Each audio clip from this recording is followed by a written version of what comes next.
டின்னருக்கு சப்பாத்தி தான் ரெடி பண்ணியிருந்தேன். சப்பாத்திக்கு சைடிஷாக குருமா தான் செஞ்சேன்.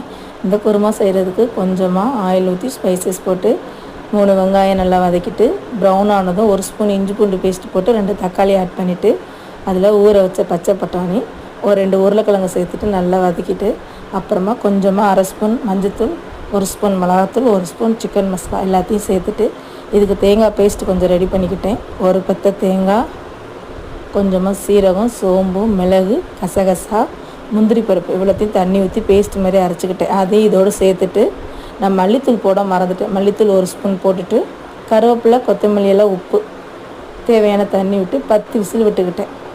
அது விசில் போகிற கேப்பில் நான் சப்பாத்தி மாவு பிசைஞ்சு ரெடி பண்ணி வச்சுக்கிட்டேன். குருமாவும் ரெடி ஆகிடுச்சு.